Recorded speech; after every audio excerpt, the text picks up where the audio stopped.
everyone. Good evening, sir. Good evening, sir. So let's start the class now. Good evening, sir. Good evening.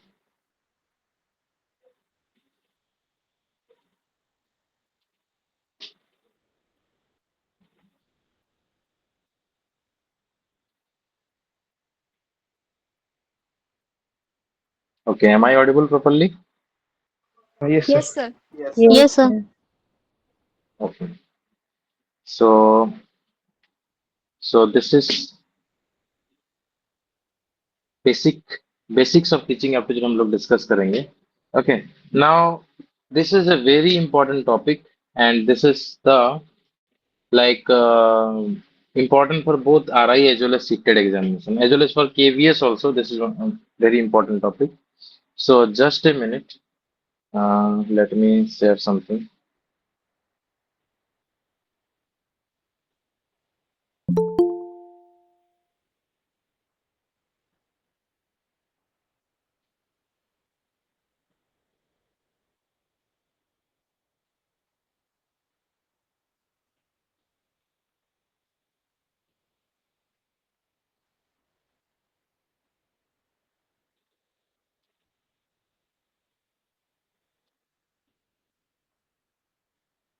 Okay.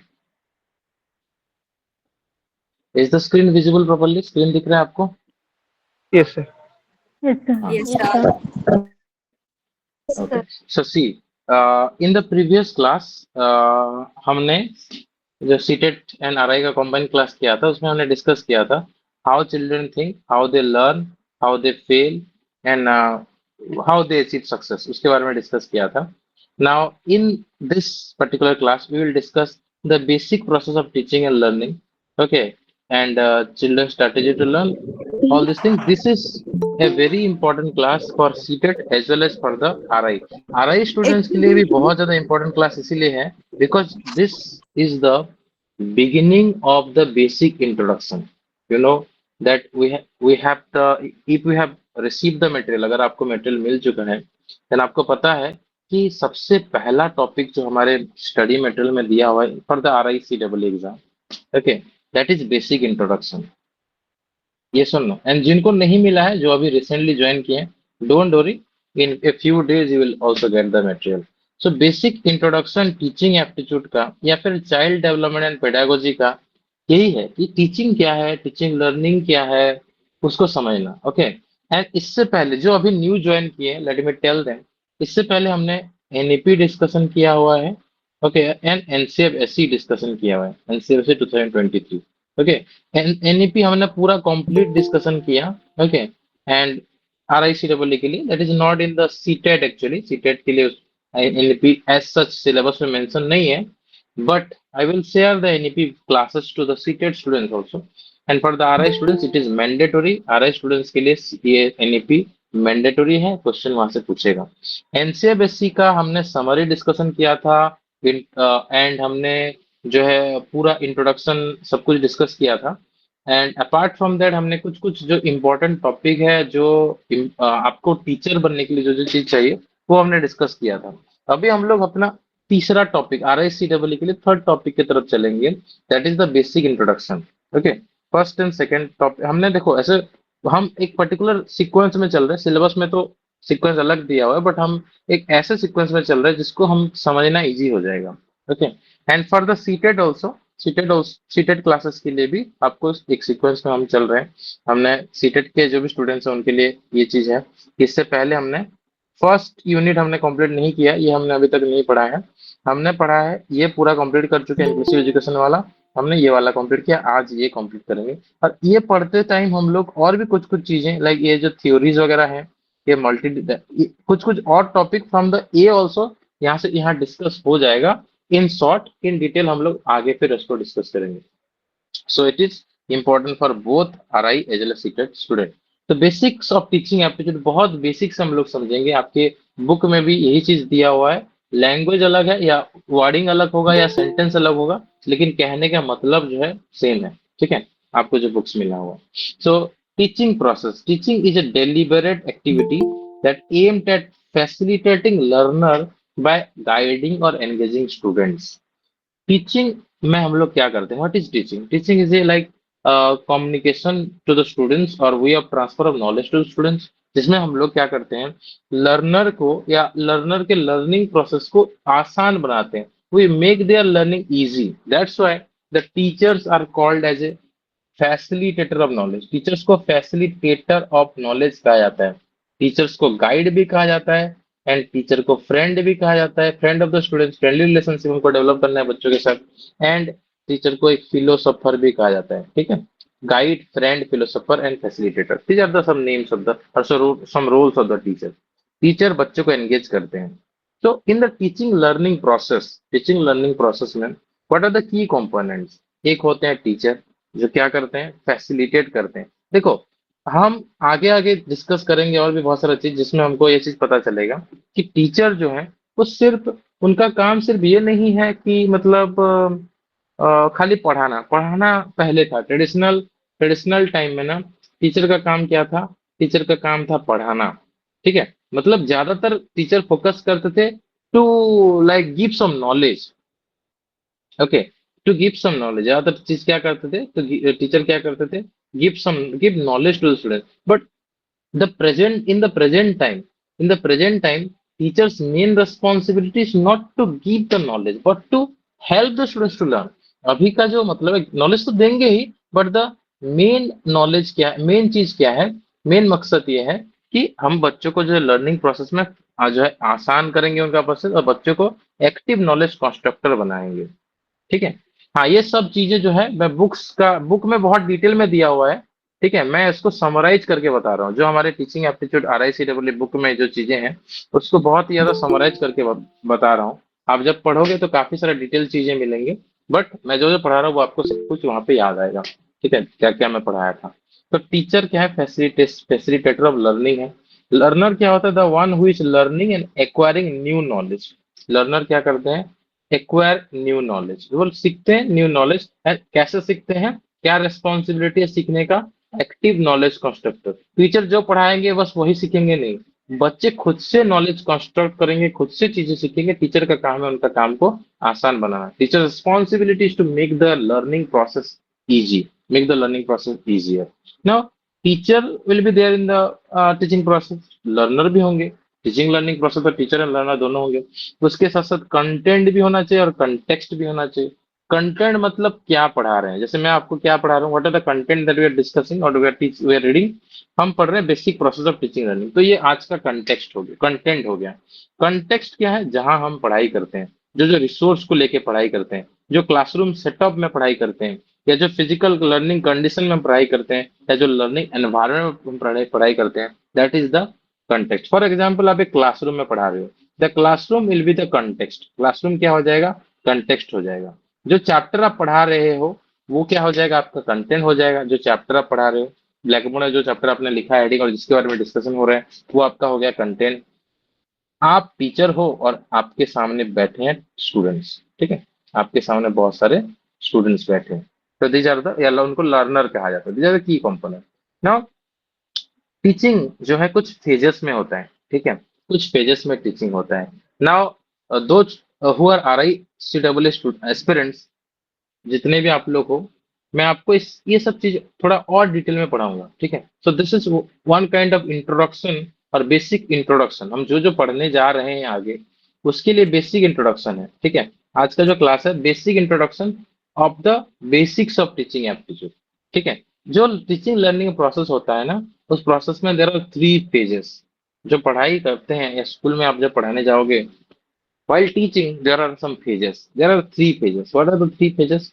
First is pre-active phase. Means in the pre-active phase, you are just planning the things. You are just planning. You are not actually teaching.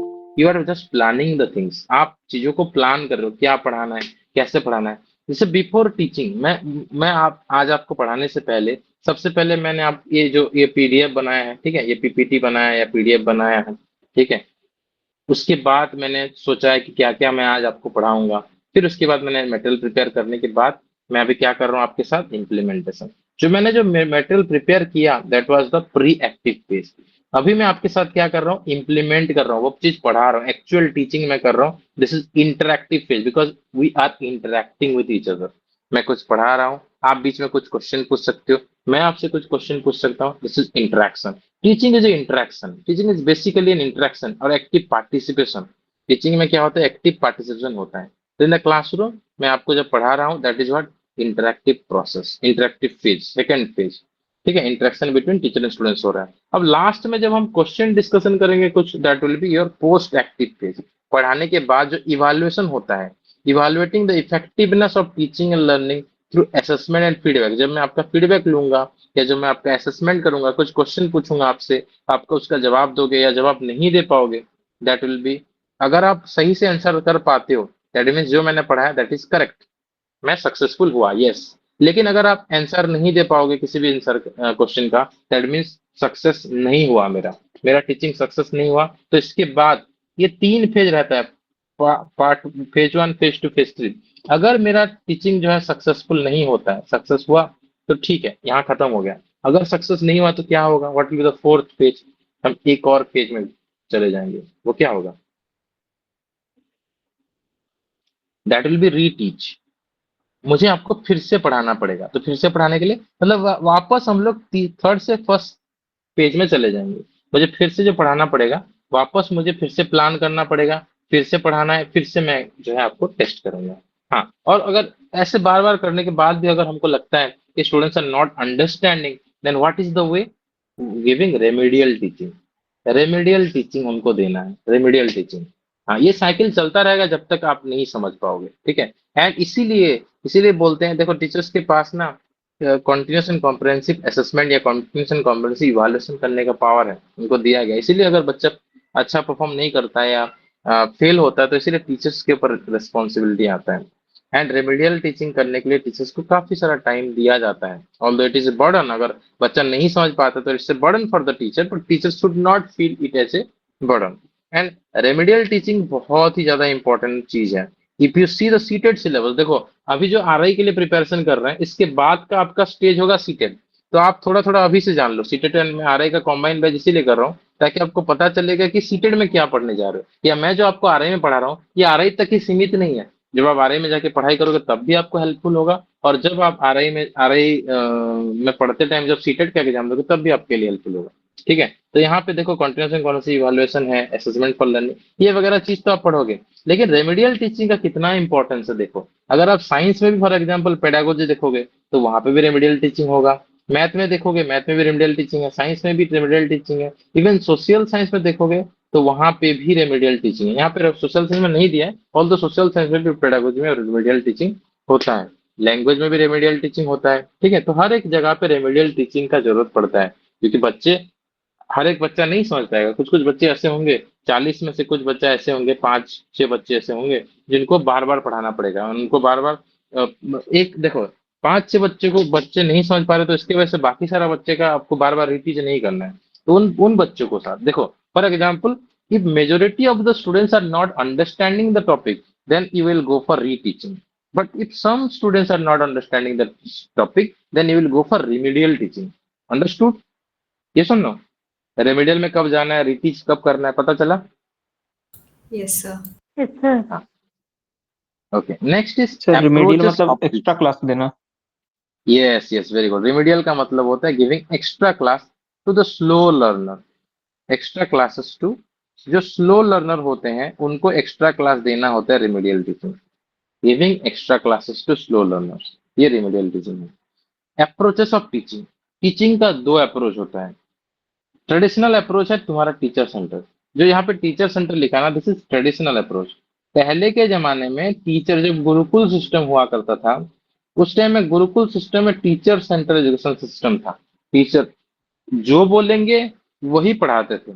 Even even recent, अगर 100 साल, 50-100 साल पहले का बात करोगे, 50 साल का पहले का बात अगर करोगे, आप, हमारे मम्मी पापा जब पढ़ाई करते थे उस टाइम में भी टीचर सेंटर एजुकेशन सिस्टम था, जहाँ पे टीचर का प्राइमरी रोल क्या था, प्राइमरी रोल था as the primary knowledge source. Teacher का रोल क्या था, बस नॉलेज सोर्स। टीचर ही सोल सोर्स ऑफ नॉलेज, मतलब टीचर ही सब कुछ जानता है, टीचर के अलावा कोई कुछ नहीं जानता। Teacher sole source of knowledge है। ठीक है। लेकिन अभी टीचर्स को सोल सोर्स ऑफ नॉलेज नहीं माना जाता। जब टीचर्स खुद ही सब कुछ पढ़ाते हैं, बच्चे बस उसको चुपचाप सुनते हैं और टीचर जो पढ़ा रहे हैं उसी को नोट डाउन करते हैं। When the teacher is teaching and students are just listening, that is not teaching actually, that is lecturing. Okay, that is called lecture method. If a teacher is speaking something and students are listening only, that is lecture method. This is a teacher centered method when students are not allowed to speak a lot or ask a lot of questions. But in the learner centered approach, here the focus is on the students' active participation. The students can ask each and every doubt, and this is also called constructivist approach because students construct their own knowledge. The students construct their own knowledge by asking a lot of questions to the teacher. Teacher's role is just as a facilitator. Teacher का role क्या है? Facilitator का role होता है। And students can get experiential learning opportunity by the learner centre method because they are getting a lot of freedom. वो जैसे चाहे पढ़ाई कर सकते हैं। But in lecture method particular lecture का प्रोसेस फॉलो होगा। लेक्चर मेथड में क्या होता है? पूरा जो है फॉर एग्जाम्पल शेड्यूल, आप क्लासरूम में आप बैठे हो, यहाँ पे शेड्यूल है कि 40 मिनट का टॉक होगा, फिर लास्ट में 10 मिनट का या 20 मिनट का क्या होगा? Doubt session. तो बीच में नहीं पूछ सकते लेक्चर में। लेकिन डिस्कशन मेथड या लर्नर सेंटर मेथड को हम लोग डिस्कशन मेथड भी कहते हैं। डिस्कशन मेथड में क्या है? आप बीच में जब भी जो डाउट है इमीडिएट आप डाउट क्लियर कर सकते हो, immediate doubt clear.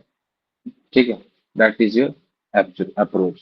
And here in the live classes also हम जो कर रहे हैं यहाँ पे, आप अपना डाउट्स को इमीडिएटली पूछ सकते हो। It if it is related to the topic you can ask directly. Okay, तो यहाँ तक बहुत सिंपल चीजें हैं। ठीक है, आगे हम लोग पढ़ेंगे लर्निंग प्रोसेस। लर्निंग प्रोसेस क्या होता है? What is learning process? Now जैसे टीचिंग हमने देखा कि like transference of knowledge, knowledge को ट्रांसफर करना बच्चों के पास। लर्निंग क्या होता है? It refers to the process of acquiring new knowledge, new skill, new attitude, new behaviour through experiences, studies और टीचिंग। टीचिंग आपको कुछ कोई देता है या कुछ एक्सपीरियंस करते हो या कुछ स्टडी करते हो तो आप लर्न करते हो।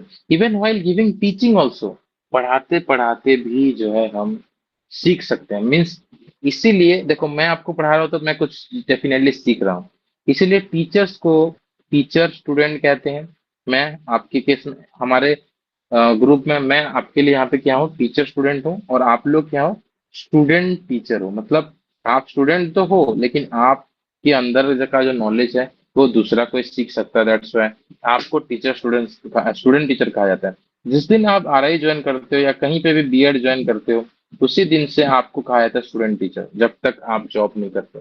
जब आप फॉर्मल जॉब करते हो तब आपको टीचर स्टूडेंट कहा जाता है। Okay, someone is asking a question that is इस टॉपिक से क्वेश्चन आए। यस यस, क्वेश्चन आए, बहुत सारे क्वेश्चन आते हैं। This is the most important topic of teaching aptitude. इस टॉपिक से सबसे ज्यादा क्वेश्चन आते हैं in the RIC double exam. Okay, as well as in the CTET exam. सबसे ज्यादा क्वेश्चन इस टॉपिक से, सबसे ज्यादा क्वेश्चन केवीएस में भी आते हैं। मतलब आप कोई भी टीचिंग का एग्जाम देने जाओगे, सबसे ज्यादा क्वेश्चन आपको इसी टॉपिक से आएगा। That is the basics of teaching. Teaching का बेसिक क्या है? ठीक है। Shubhashri asking what is the difference between approach and strategy. Approach का फॉर एग्जांपल मतलब यह है कि आप किस अप्रोच से जा रहे हो। ठीक है, for example what is your learning approach. ठीक है, आप किस अप्रोच से पढ़ाई कर रहे हो, मतलब डायरेक्शन, आपका डायरेक्शन क्या है। ठीक है, but strategy means a proper planning is there. Strategy में आप अपना जो है चेंज कर सकते हो। अप्रोच में फॉर एग्जांपल आप जा रहे हो, आप स्टूडेंट सेंटर अप्रोच से पढ़ा रहे हो या फिर आप टीचर सेंटर अप्रोच से पढ़ा, कौन से अप्रोच से पढ़ा रहे हो। बट स्ट्रैटेजी मीन्स उसको पढ़ाने के लिए आप क्या किस तरह से प्लानिंग कर रहे हो। What is your strategy to crack this exam for example. ठीक है, आपने कुछ प्लानिंग किया, दैट इज योर स्ट्रैटेजी। आपने कुछ स्ट्रैटेजी बनाया, okay, to this planning structure बनाया, that is your like planning और strategy. Approach is applicable where you are implementing. जब आप इम्प्लीमेंट कर रहे हो तब अप्रोच काम में आएगा, आप किस अप्रोच से काम कर रहे हो। ठीक है, तो strategy and approach are different things. Next is your theories of learning. Learning का थ्योरी क्या होता है? ये चीज जो है यहाँ पे मैं जो शॉर्ट में बता रहा हूँ, ये शॉर्ट में आरआई के लिए इंपॉर्टेंट है, फिर मैं इसको एक्सप्लेन करके बताऊंगा, वो सीटेट के लिए हो जाएगा। ठीक है, तो आरआई के लिए specially for the BEd and MEd, for the level 2 and level 3, यहाँ से कुछ कुछ क्वेश्चन आ सकता है। ठीक है, but less chance, still there may be a question, there may be some question, 1 or 2 maximum, but in the seated examination you can expect more questions. Theories of learning, आप हमारे बुक्स में भी ये चीज दिया हुआ है, theories of learning. तो बिहेवियरिज्म क्या होता है? Learning as a response to stimuli या रिवार्ड एंड पनिशमेंट, जो कि आपको बिहेवियर को रीइंफोर्स करता है. मतलब फॉर एग्जांपल, आप अपने स्टिमुलस से सीखते हो, आपके आगे जो चीज आएगा आप उस हिसाब से सीखोगे. So that is your behaviourism. Okay, here it is also called conditioning. इसको कंडीशनिंग भी कहा जाता है. जैसे फॉर एग्जाम्पल, आप there is a dog. Okay, dog के सामने अगर आप खाना लेके जाओगे तो वो क्या करेगा? सालिवेट करेगा. डॉग क्या करेगा? सालिवेट करेगा. ठीक है, डेफिनेटली खाना देख के डॉग सालिवेट करेगा. फॉर एग्जाम्पल, आप डेली क्या करते हो? डेली 8 बजे, सुबह 8 बजे एक बेल बजाते हो. एक बेल बजाते हो, डॉग जहाँ पे रहता है उसके सामने एक घंटी आपने लगा दिया, बेल लगा दिया, और जब आप बेल बजाते हो उसी टाइम उसको खाना देते हो. तो जैसे ही बेल बजेगा उसको सालिवेट करना स्टार्ट करेगा, बिकॉज उसको लगेगा कि अभी खाना मिलेगा. ऐसे बहुत दिन तक आपने किया, बेल बजाया, बेल बजा के उसको खाना दिया, तो वो सालिवेट करेगा. ठीक है, लेकिन कुछ दिन बाद आपने क्या किया? बेल तो आपने बजाया, रिंग किया, बेल आपने रिंग किया, लेकिन आपने खाना नहीं दिया. तब भी डॉग क्या करेगा? सालिवेट करेगा. This is your classical condition. तब भी डॉग क्या करेगा? सालिवेट करेगा. ठीक है, दिस इज व्हाट बिहेवियरिज्म. उसको जो फॉर एग्जांपल रिवार्ड मिला, ठीक है, मतलब उसको जो जो भी मिला, स्टिमुलस में क्या था? उसको स्टिमुलस में खाना मिला, इसीलिए उसने रेस्पॉन्स क्या किया? उसका रेस्पॉन्स में क्या हुआ? सालिवेट किया. ठीक है, तो उसको खाना मिला है, तो वो खाना मिल रहा है उस टाइम में, इसलिए सेलिब्रेट कर रहा है. लेकिन खाना देना बंद भी कर दोगे तो उसका जो है हैबिट बन चुका है कि 8 बजे उसको भूख लगेगा या 8 बजे वो सेलिब्रेट करेगा.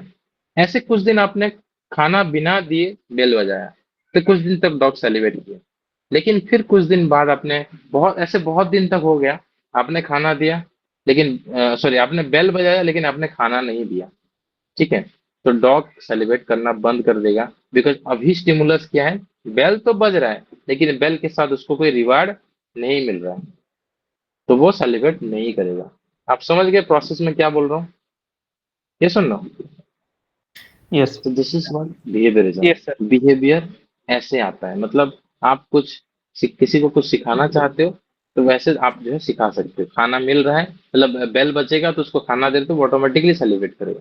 सो आपने ऐसे और भी ऑपरेंट कंडीशनिंग बोल के भी एक थ्योरी है. उसमें क्या होता है कि एक चूहा को आपने केज केज में आपने डाल दिया. जब भी वो चूहा ऑटोमेटिकली, उसके अंदर क्या है? एक कुछ लीवर है, कुछ स्विच है. ठीक है, जैसे वो स्विच को दबाता है, एक उसको खाना मिलता है. ठीक है, चूहा को पता नहीं, चूहा को भूख लगता है, हाथ पैर चलाता है हर जगह, थोड़ा थोड़ा कुछ ना कुछ करने लगता है. सडनली एक बार उसका हाथ चला जाता है स्विच के ऊपर. जैसे वो स्विच के ऊपर उसका हाथ चला जाता है, उसको एक खाना मिलता है.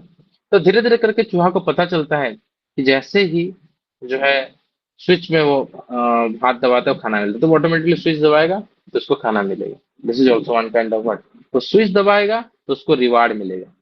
ठीक है, स्विच नहीं दबाएगा तो उसको रिवार्ड नहीं मिलेगा. तो this is reward and punishment.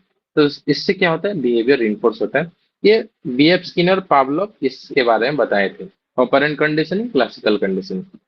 ठीक है, क्लियर? ये सुन लो, समझ समझ गए आप Yes, लोग? sir. Yes, sir. Yes, sir. Next हम लोग चलते हैं, इसके बारे में Sir, डिटेल में मैं no. बताऊंगा. Yes, Sir, explain in English. yes, okay. So behaviorism is a process in which if there is this particular stimulus, like for example, if you are giving food to a dog, then the dog will definitely salivate. And if you are giving in a particular time, then and ringing a bell, then dog will salivate automatically. After some days, if you are not giving food and just ringing the bell also, the dog will salivate. If you repeat the process for a few days, you are ringing the bell but not giving the food, then after some day, the dog will not salivate. So this is what behavior because of some stimulus. This is called behaviorism. The second process is your cognitivism. Okay, cognitivism. What is cognitivism? Means cognitivism focus on mental process. Cognitive domain focus on the mental process. Mind से related होता है. Learner actively process information by using their own brain or by using their own mind. This is constructivism. Sorry, cognitivism. If you are using your own brain and solving some problem, cognitivism. Piaget and Bruner gave theories on cognitivism. Okay, next is constructivism. Constructivist theory of learning, Piaget, Vygotsky दोनों ने दिया था. What is the constructivism? Constructivism means learner construct their own knowledge. Means they make their own knowledge. They create their own knowledge. Just for example, scientific discoveries. We are constructing the knowledges. We are constructing the theories. Okay, so that is construction of knowledge. Learning is a social and individual process where learner construct knowledge through experience. You are getting some experience, आपको कोई कुछ experience मिलता है, आप उससे सीखोगे. Okay, for example, for you have done a mistake जो आपको पता नहीं था कि वो mistake है. ठीक है, आपको नहीं पता था कि वो करने से मिस्टेक होगा, फॉर एग्जाम्पल. देन आप नेक्स्ट टाइम में वो नहीं करोगे बिकॉज आपको पता चलेगा कि if I am doing this then I am making a mistake, then आप वो चीज नहीं करोगे. So this is what, because of experience you learn something. That is constructivism. You are learning something because of your own experience. Okay, clear. Next is your social learning. Bandura ने क्या दिया था? Social learning theory. In this theory particularly emphasizes learning through observation and imitation. आप किसी को observe करके, okay, आप किसी को देख के ऑब्जर्व करके उसके बारे में जान सकते हो. You can learn something. For example, like, or you can imitate something. If you're observing someone, you can imitate about that. आप अपना रोल मॉडल आपके सामने कोई है, आप उसको देख के उसका मिमिक्री कर सकते हो. मिमिक्री करने के लिए क्या करना पड़ेगा? If you want to do mimicry of someone, then you need to observe the personality properly. And जो भी लोग बायोपिक बनाते हैं, फॉर एग्जाम्पल MS धोनी का जो मूवी है, सुशांत सिंह राजपूत ने वो MS धोनी का किरदार निभाया था. In that case, if Sushant Singh Rajput wants to act on MS Dhoni, then उसको MS धोनी को क्या करना पड़ेगा? अच्छी तरह से ऑब्जर्व करना पड़ेगा. Okay, and late Sushant Singh Rajput did a very great job. Okay, उन्होंने बहुत अच्छे से जो है काम किया था. MS धोनी को कम्प्लीटली अच्छी तरह से इमिटेट किया था या उनका रोल को प्ले किया था. Okay, next is your multiple intelligence. Howard Gardner's multiple intelligence theory. Okay, Gardner's multiple intelligence को कहते हैं. This is a very important thing. It suggests that we have various types of intelligence. Okay, we have linguistic intelligence, logical, mathematical intelligence, interpersonal intelligence, intrapersonal intelligence. सबके अंदर अलग अलग तरह का intelligence होता है. Someone is intelligence in mathematics. Yes, Archana asking something. Sir आप social learning एक और बार एक्सप्लेन कर सकते हैं सर? मुझे समझ में नहीं आया. Yes, सोशल लर्निंग मीन्स क्या होता है? फॉर एग्जाम्पल, आपके स्कूल में कोई एक टीचर है, ठीक है, जो आपको बहुत अच्छे लगते हैं या फिर कुछ ऐसे फनी एक्ट करते हैं, ठीक है. So if you want to do the in teachers day, क्या होता है in KVS, in NVS, in teachers day students act like a teacher. Okay, तो टीचर्स की तरह उनको अगर करना है तो उनको टीचर्स की तरह जो है इमिटेट, टीचर्स का रोल को इमिटेट करना पड़ेगा. तो इमिटेट करने के लिए आपको क्या करना पड़ेगा? You need to observe the person properly. So जब आप ऑब्जर्व करते करते सीखते हैं, जैसे for example, the best example is that नमस्ते करना. हम कैसे सीखे? किसने बताया था हमको नमस्ते करना है? हमने देखा लोगों को, लोग कैसे क्या कर रहे हैं, नमस्ते कर रहे हैं या सैल्यूट कर रहे हैं या हैंड शेक कर रहे हैं. हमने देखा लोग ऐसा कर रहे हैं, हमने ऑब्जर्व किया, अरे ये तो बहुत अच्छा चीज है नमस्ते करना, तो हमने नमस्ते किया. बहुत सारी चीज ऐसे हमने हमारे सामने होता है जो हम सोसाइटी से सीखते हैं. दैट इज सोशल लर्निंग, जो हम ऑब्जर्व करते हुए सीखते हैं. ये समझ? Yes sir. Clear? Yes sir, thank you sir. Okay. Next is your factors affecting learning. This is also complete. I was telling about multiple intelligence. Now someone is intelligent in mathematics, someone is intelligent in linguistics. किसी को English बहुत अच्छा लगता है, English में बहुत अच्छा करता है, कोई मैथ्स में बहुत अच्छा करता है, कोई स्पोकन इंग्लिश बहुत अच्छा करता है, तो उसे ग्रामेटिकल स्किल अच्छा है.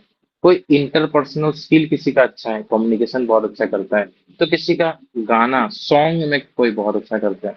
तो सबके अंदर अलग अलग इंटेलिजेंस हो सकता है, या फिर एक इंसान के अंदर मल्टीपल इंटेलिजेंस भी हो सकता है।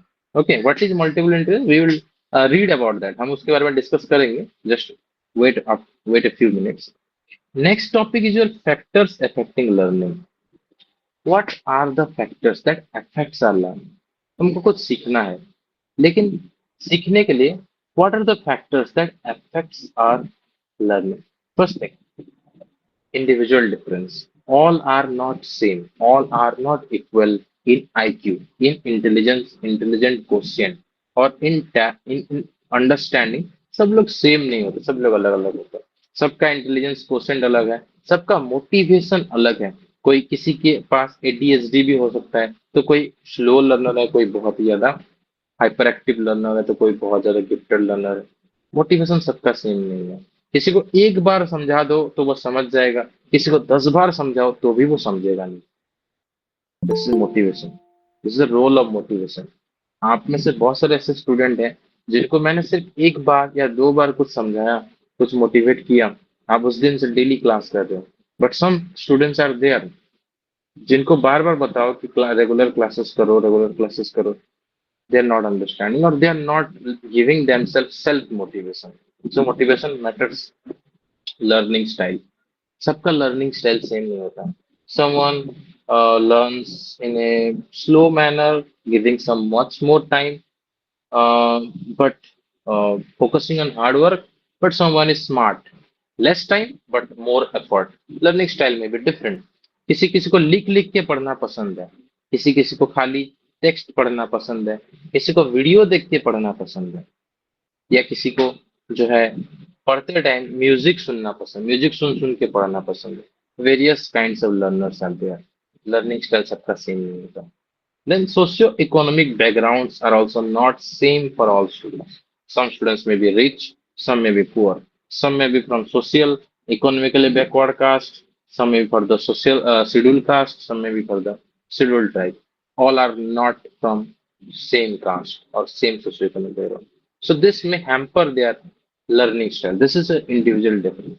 The second thing is that environment. Environment is classroom setting. For example, मैं आपको ऑनलाइन गूगल मीट के थ्रू पढ़ा रहा हूँ।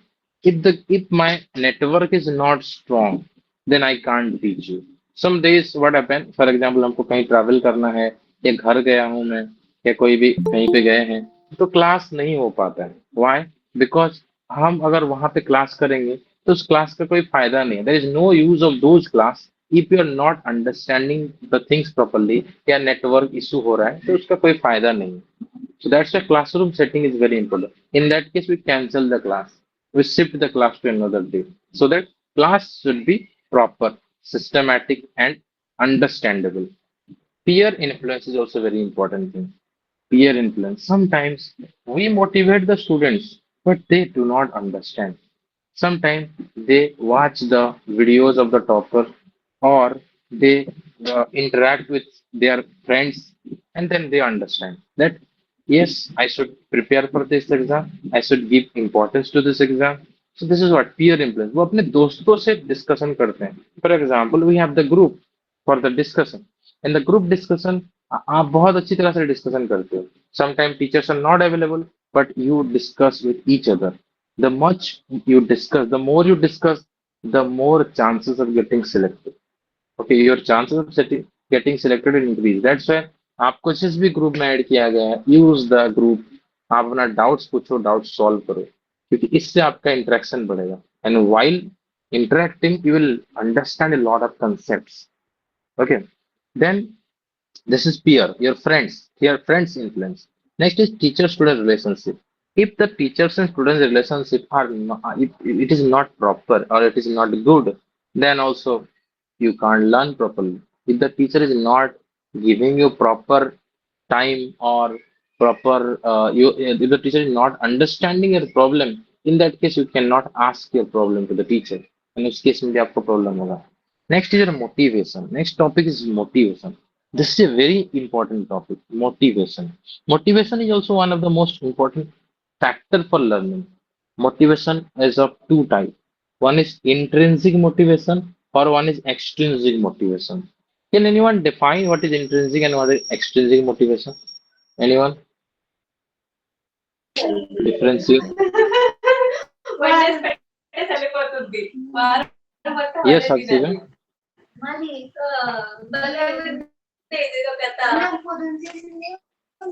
Anyone? सर मैं भी I think interesting motivation means अंदर से खुद से जो स्टूडेंट्स में आते हैं इंटरेस्टिंग मीन अपना एनवायरनमेंट से जो कुछ मोटिवेशन लेते हैं Hmm. Yes. Yes, Subham.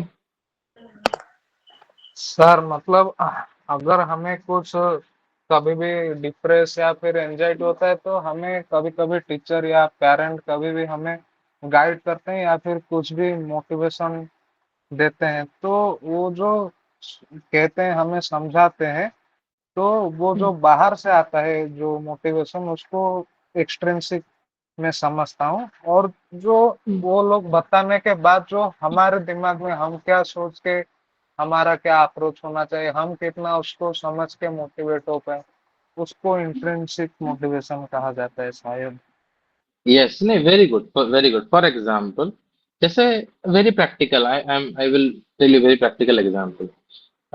Many of the students, those who have joined our course, TCS Learning, Teaching Aptitude or TCS Learning RICW course, most of the students have had intrinsic motivation. आपके बहुत सारे students के अंदर intrinsic motivation था। आपने just हमारा video देखा या कुछ पोस्ट देखा एंड देन आपने ज्वाइन किया। तो आपने क्या सोचा that I should prepare for this exam so that I will get good facilities in the college. I will get a good college, reputed college and some good facilities. मेरा career बहुत अच्छा हो जाएगा अगर मैं आरआई ज्वाइन करूंगा।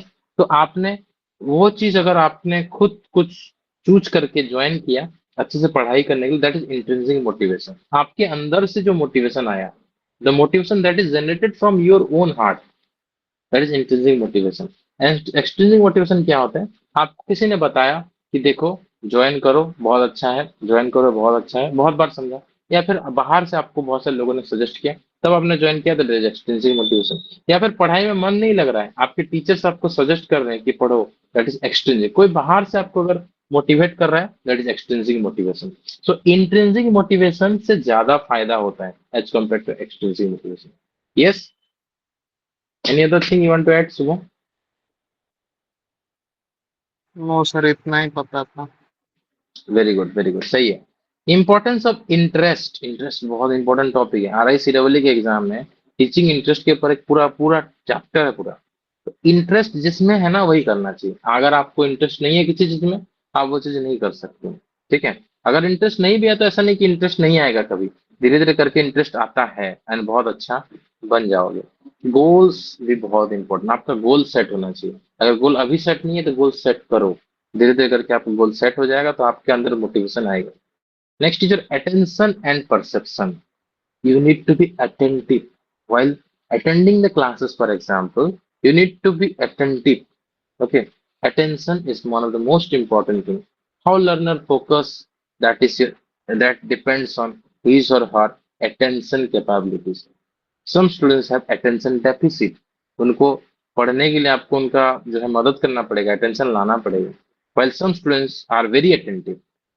The other term is perception, means your viewpoint, how you are perceiving something, how you are perceiving the information. For example, I am giving an information that I can't take a class today. I am giving an information that I can't take a class today. Okay. अगर मैं ये information आपके group में देता हूँ तो अगर आप ऐसा समझते हो कि there may be a problem so that teacher is not able to take a class, तो आपने ऐसे परसीव किया।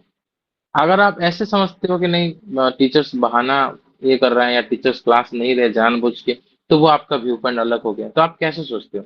आप जो है फॉर में सोचते हो या अगेंस्ट में सोचते हो? This is your perception. If you are thinking that there may be a problem that's why teacher is not taking in class, it means you are in for of the teachers. But if you are thinking that teachers बहाना मार रहा है या class नहीं कर रहा है या anything, that teacher is not focusing on our studies, then you are against the teacher's viewpoint. So this is your perception, how you are perceiving something. So this is perception, perceiving information. Okay. Next is your teaching learning method. This is also one of the very important topic. And इसके ऊपर पूरा आपके RICEE के book में काफी सारा चीज हमने दिया हुआ in detail. we will discuss all those things in detail, but पहले समझ लो इंट्रोडक्शन में। Lecture method, traditional methods where the teacher provide information, okay? Traditional method where the teacher provides information, that is the lecture method. Just information provide karna is your lecture method, only to give information. You are not interacting with the students sufficiently. But if you are interacting with the students sufficiently, encouraging the students participation, yeah, active participation, so that will be interactive method or discussion method. And discussion method is one of the best method, one of the best method. Okay. Demonstration teaching method is called the best method in teaching if it adds discussion. अगर demonstration के साथ discussion को आप add कर दो, तो that is called the best teaching method, because here teacher shows how something is done and the students will practice themselves. Students will practice themselves, and after that, after demonstration, teacher discuss. जैसे for example, किसी चीज के ऊपर demonstration कर दिया, हमने demonstrate कर दिया, फिर उसके बाद स्टूडेंट्स क्वेश्चन पूछे, सर ये कैसे हुआ, वो कैसे हुआ, ये क्यों नहीं हुआ, दैट इज डिस्कशन। एंड आप लास्ट में स्टूडेंट्स खुद से प्रैक्टिस करेंगे, सेल्फ प्रैक्टिस, बच्चे खुद से प्रैक्टिस करेंगे, तो that is what complete demonstration come discussion method. And this method is the most one of the best, it is the best method actually. Demonstration cum discussion method is as of now is considered the best method of teaching. ठीक है, इसको best method कहा जाता है। Clear? Next, problem solving method. Yes sir discussion को बोले sir. Sir ये भी इफेक्टिव हो जो फैक्टर्स है क्या लर्निंग का? क्या है? I could not get your question. Factors है क्या सर लर्निंग? फैक्टर्स, हाँ, फैक्टर्स नहीं है। These are the methods of teaching. Okay, what are these are the different methods. Discussion method is one of the best method. It is one of the best method. ठीक है, and this is discussion, demonstration cum discussion, या discussion cum demonstration method is the best method. ठीक है, demonstration के बाद अगर discussion होता है तो वो बेस्ट मेथड है। ठीक है, discussion is the second best method you can tell, या one of the best method आप इसको बोल सकते हो। Next is problem solving method. Problem solving method focus on developing critical thinking and problem solving skill. Critical thinking and problem solving capacities अगर आपके अंदर develop होता है, then this will be through problem solving method, critical thinking and problem solving. Okay, next is your project based learning. Demonstration method is little teacher centered method if you are not accommodating discussion. अगर आप सिर्फ demonstrate करके छोड़ देते हो, ये चीज add नहीं करते हो, तो this is teacher centred method. ये टीचर सेंटर्ड मेथड है। अगर आप डेमोन्स्ट्रेशन के साथ डिस्कशन को ऐड करते हो, then it will be student centred method. अगर सिर्फ आप डेमोन्स्ट्रेट करके छोड़ देते हो, यस सर एग्जाम में अगर मान लीजिए ऐसे आया कि demonstration method is a teacher centred या स्टूडेंट सेंटर्ड या बोथ, तो क्या करेंगे? अगर बोथ आता है तो in that case you can choose both, but अगर बोथ नहीं आता है, only teacher centred, student centred, ऐसा कुछ और कुछ ऑप्शन से दे देता है, सोसाइटी सेंटर्ड या नॉन ऑफ दैट, तो in that case teacher centred will be the chosen. You have to choose the correct Okay, option, sir. Teacher Thank centred, you, sir. because it is controlled by the teacher. Teacher show how to do something, right? That's a teacher centered method. If you are adding discussion, this will come student centered method. Okay, next is project based learning. पर sir हाँ। Sir हम्म। पर sir teacher बुला के बच्चों को भी तो demonstrate करने के लिए कर सकता है ना सर? Yes, कर तो सकते हैं। I'm not telling you they are not doing, but this is not originated by the student. Okay, some students may not understand what teacher is demonstrating, because the things that teacher is showing वो थोड़ा difficult भी हो सकता है कुछ बच्चों के लिए। तो अगर टीचर डिस्कशन को ऐड नहीं कर रहे हैं, तो some students may not understand and discussion and demonstration will not be useful for them. That's why इसको टीचर सेंटर्ड मेथड कहा जाता है because this is done in A controlled environment. एक कंट्रोल्ड एनवायरनमेंट के अंदर होता है जहां पे स्टूडेंट्स को पूरा फ्रीडम नहीं मिलता है। जैसे फॉर एग्जांपल आप केमिस्ट्री लैब में कोई एक्सपेरिमेंट कर रहे हो तो आपको वो जो रूल रेगुलेशन वो मानना पड़ेगा। आप अपने मर्जी से कुछ भी नहीं कर सकते, कुछ भी हैंड्स ऑन एक्सपेरिमेंट नहीं कर सकते। So that's why demonstration method is considered as a teacher centered method as it is controlled by the teacher. But if demonstration adds discussion, which most of the demonstration method do, बहुत सारे demonstration के through discussion होता है, that is the student. Demonstration को हम discussion method अगर देते हैं that will be student centred method. अगर खाली डेमोन्स्ट्रेशन दे रहा है तो this is teacher centre. Okay, next is your project based learning. If you are engaging the students to learn through real world project और या फिर practical experiences, then that is project based learning. Next is activity based learning. Okay, hands on experiment. If you are giving hands on experiment to the students, if you are giving some activity to the students, then that is activity based learning. The last one is flipped classroom. ऐसे बहुत सारे method है, लगभग 150 method है, लेकिन ये important methods हैं। Flipped classroom, what is flipped classroom? Pre-class exposure to content with classroom time for discussion and deep learning. आप पढ़ाने से पहले आप बच्चों को कुछ कंटेंट आपने दे दिया, ओके, एंड आपने क्लास का टाइम बचाया। क्लास के टाइम में आपने क्या किया? डिस्कशन एंड डीप लर्निंग किया। पढ़ाने से पहले आपने कुछ और कंटेंट दे दिया था। This is called flipped classroom, pre class exposure, and after that in the class you are giving deep learning, deep discussion, that is called flipped classroom. So till now we have understood what is teaching, what is learning, what is different learning process and learning theories, and what are the factors that affect learning. And also we have understood the teaching learning method. Now we will understand how to evaluate the students. हम बच्चों को कैसे evaluate कर सकते हैं? कोई पढ़ रहा है, नहीं पढ़ रहा है, कितना पढ़ा, वो सब evaluate करना जरूरी है। And this topic is important for all teaching exam directly, and 100% chance है, नियर मतलब अराउंड 100% चांस है कि इस टॉपिक से आपकी केवीएस हो, आपकी एनवीएस हो, आपकी इवन यूजीसी नेट एग्जाम हो, तो वहां पे क्वेश्चन आने का चांस लगभग 100% है। काफी इंपॉर्टेंट टॉपिक है, ठीक है, बहुत ज्यादा। मतलब सीटेड आरआई का तो बात छोड़ दो, मतलब ये तो आएगा ही, यहाँ तो आता ही है, लेकिन हायर एग्जाम में भी यहाँ से क्वेश्चन आता है। बहुत इंपॉर्टेंट टॉपिक है।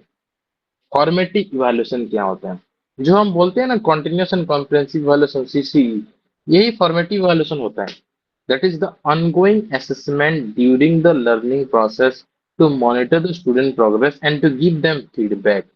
बच्चों को फीडबैक देके to like giving them feedback so that they can understand their lacuna or problematic area or area in those area they are lacking, so that they can improve those things. Okay, तो अगर आप बच्चों को कुछ feedback देते हो जिससे उनका इंप्रूवमेंट होता है, this formative evaluation, formative assessment. What is summative assessment या summative evaluation? Assessment that are done at the end of the instructional process. For example, final exam, semester exam, annual exam, half-yearly exam. These are the what? Summative learning. इसमें हम आप बच्चे को grade देते हैं या marks देते हैं, जिससे पता चलता है कि हाँ ये सक्सेसफुल हुआ इस क्लास में या नहीं हुआ, या फिर से इस क्लास में बैठेगा। पास फेल का बात जब होता है, दैट इज समेटिव असेसमेंट या summative evaluation, done at the end of the instructional period, semester या annual. But throughout the year जो होता है, that is formative evaluation. The third type of evaluation is diagnostic evaluation. Diagnostic evaluation is also done throughout the year, but purpose is different. Formative evaluation का purpose था feedback देके उनका development करना, उनका process को मॉनिटर करना and उनको help करना, उनको गाइड करना कैसे उनका डेवलपमेंट होगा। Diagnostic assessment is to understand the gap and misconception only. उनका गैप को एंड मिसकंसेप्शन को आइडेंटिफाई करना डायग्नोस्टिक इवैल्यूएशन होता है। Just to identify in which area they are lacking. Okay, this is diagnostic assessment, diagnostic evaluation. Diagnostic evaluation के बाद क्या होता है? Remedial teaching. अगर आपको पता चलेगा कि कोई बच्चा किसी भी एरिया में प्रॉब्लम में है, तो उसके बाद उस बच्चे को आप रेमेडियल टीचिंग प्रोवाइड करोगे। फॉर्मेटिव इवैल्यूएशन में भी फॉर ऑल स्टूडेंट्स, ये भी सबके लिए होता है। Diagnostic evaluation for specially for the problematic student, जो फेल हो सकते हैं या जो अटेंशन नहीं ले ये कर पा रहे हैं, those who are not focusing in their studies, तो उनको आप डायग्नोस्टिक इवैल्यूएशन करोगे। You will understand the reason behind their like failure or reason behind their misconception. You will understand the gap and acquire आपको जो है accordingly you need to give them remedial teaching. Okay, clear? Formative, summative, diagnostic and एक और evaluation है assessment, that is called placement evaluation. चार तरह का, fourth one is this placement evaluation या placement evaluation। हाँ, evaluation, placement evaluation क्या होता है जी? कोई बच्चा if a student is ready for particular job or not, कोई जॉब के लिए कोई बच्चा रेडी है या नहीं है, उसको प्लेसमेंट इवैल्यूएशन के थ्रू पता चलता है कि कोई रेस्पॉन्सिबिलिटी या अचीवमेंट के लिए वो रेडी है या नहीं, वो जानने के लिए उसका प्लेसमेंट इवैल्यूएशन करते हैं। मेनली जॉब के केस में जॉब देने के लिए प्लेसमेंट इवैल्यूएशन होता है, ठीक है। जैसे कि प्लेसमेंट हो रहा है, कैंपस प्लेसमेंट बोलते हैं ना। कैंपस प्लेसमेंट का मतलब कि ये बच्चा through out the year campus में पढ़ाई करके पर्टिकुलर पोजीशन तक पहुंचा है या नहीं पहुंचा है, जिससे he or she should get a job, that is placement evaluation. Okay, चार तरह का evaluation. This is separate. Two kind of test या evaluation are there. Norm referenced and criteria referenced. 5 and 6 आप इसको बोल सकते हैं. And this is very important. Norm referenced and criterion referenced. Criterion referenced measure the student performance against a fixed criteria. ठीक है, जैसे for example ये difference है norm reference and criteria reference में बहुत अच्छे समझो, this are very important. Okay, इसको समझना जरूरी है। ऑल्दो RICEE एग्जाम में इसका आने का चांसेस बहुत कम है, बट हायर एग्जाम में आएगा, सीटेड एंड KVS में, UGC नेट में। क्राइटेरिया रेफरेंस क्या है? फॉर एग्जाम्पल आपके आगे कोई क्राइटेरिया सेट किया गया, got some criteria that you need to get this much marks, आपने अपना लेवल सेट किया that I need to get 60 plus marks, okay, so that I will get O grade. For example, to get O grade over outstanding grade, for example, I should get at least 90%, 90 plus marks, so that I will get O grade or A plus grade. Okay, this is what criteria you have set for yourself. Then it is criterion reference. Okay, you have fixed a criteria. Okay, for example, other example, let me tell that there is a criteria that to qualify this exam, इस exam को qualify करने के लिए आपको 33% से ज्यादा marks लाना है। Even for the CTET exam के लिए 150 से 90 मार्क्स आपको लाना है, ठीक है। So how much percent? 60%, right? 60% है ना, ये सुनो, आपको 60% लाना है। सीटेड एग्जाम को क्रैक करने के लिए कितना लाना है? 60%। टू क्वालिफाई सीटेड आपको कितना मार्क्स लाना चाहिए? CTET, this is a criteria to crack CTET exam. अगर आप 60 से कम लाते हो then you failed in CTET exam. अगर आप 60 से ज्यादा लाते, सर 90 मार्क्स से ज्यादा लाते हो आउट ऑफ 150, 90 से ज्यादा लाते हो, आप जो है 90 प्लस लाते हो, 90 और 90 प्लस लाते हो, तो आप सीटेड क्वालिफाई कर गए। अगर आप जो है 89 लाते हो या उससे कम लाते हो, ठीक है, 89 और लेस देन 89, तो आप क्वालिफाई नहीं किए। तो ये क्राइटेरिया है सीटेट क्वालिफाई करने का क्राइटेरिया। क्राइटेरिया रेफरेंस टेस्ट समझ गए। Next is norm reference. Norm reference का मतलब होता है ग्रुप के अंदर, एक ग्रुप के अंदर आपका कैसा परफॉर्मेंस है। For example in the RICEE super 50 batch, आप बाकी बच्चों से आपका क्या रैंक है, दैट इज नॉर्म रेफरेंस। मतलब इस सुपर 50 बैच के अंदर आपका क्या रैंक है, दैट इज नॉर्म रेफरेंस। एक ग्रुप में आपका परफॉर्मेंस दूसरों से कैसे है, आप दूसरों से कितने पीछे हो, कितना आगे हो, यार, and how you are performing in the group, that is norm reference. Criteria means there is a fixed criteria, उस क्राइटेरिया के हिसाब से आपने सोचा कि मुझे 90 प्लस लाना है, आपने 90 नहीं ला पाया, 80 नहीं लाया, तो आपके क्राइटेरिया के हिसाब से आप क्राइटेरिया को मीट नहीं कर पाए, that is your criteria, criterion reference. Norm reference in is applicable for a group learning, group के केस में देखा जाता है। ओके, क्लियर है? these are Yes, the sir. norm reference pattern reference. Yes. Sir मेरे Next को is एक your doubt है सर. हाँ बोलो. सर इवैल्यूएशन और असेसमेंट में क्या डिफरेंस होता है सर? इवैल्यूएशन मीन्स देखो असेसमेंट फॉर एग्जांपल 3 टर्म होता है. मैंने इसके बारे में बताया था पहले बट एक और फिर से बता देता हूँ. देखो assessment, measurement and evaluation 3 term. आपको किसी का लेंथ चेक करना है, ठीक है, that is measurement. Length, height, weight check करना है, that is simply called measurement. आप मेजर करते हो. Assessment means assessing or measuring someone's capabilities, measuring someone's capacity और नॉलेज. किसी का नॉलेज या कैपेसिटी को टेस्ट कर रहे हो, मेजर कर रहे हो, दैट इज असेसमेंट. ठीक है. असेसमेंट में आप उसको फीडबैक दोगे, बताओगे कि आपका ये स्ट्रांग नहीं है, थोड़ा इसको स्ट्रांग करो या जो भी है, आप उसको फीडबैक दोगे. असेसमेंट में क्या होता है, हम किसी को फीडबैक दे पाते हैं, उसका जो है लेवल को मेजर करते हो. But evaluation is judgement. आप जज करते हो, ठीक है, ये स्ट्रांग नहीं है, ये वीक है, या ये जो है फेल है या पास है, दैट इज जजमेंट. जब वैल्यू जजमेंट करते हो दैट इज इवैल्यूएशन. ओके. किसी को एसेस करने के बाद जब उसका जजमेंट करते हैं, मतलब असेसमेंट प्लस जजमेंट को कहते हैं इवैल्यूएशन. मेजरमेंट प्लस समझ कैपेसिटी, क्वालिटेटिव मेजरमेंट को असेसमेंट कहते हैं. एंड असेसमेंट प्लस जजमेंट को इवैल्यूएशन कहते हैं. क्लियर. लेंथ ब्रेथ चेक करना मेजरमेंट है. किसी का क्वालिटीज कैपेबिलिटी चेक करके उसको मेजर करना कि कितना है, क्वालिटेटिवली उसको चेक करना एंड उसको अकॉर्डिंगली फीडबैक देना असेसमेंट है. Evaluation means giving some value judgement, ये पास है, फेल है, अच्छा है, बुरा है, that is evaluation. Clear. Yes sir. Thank you. Okay.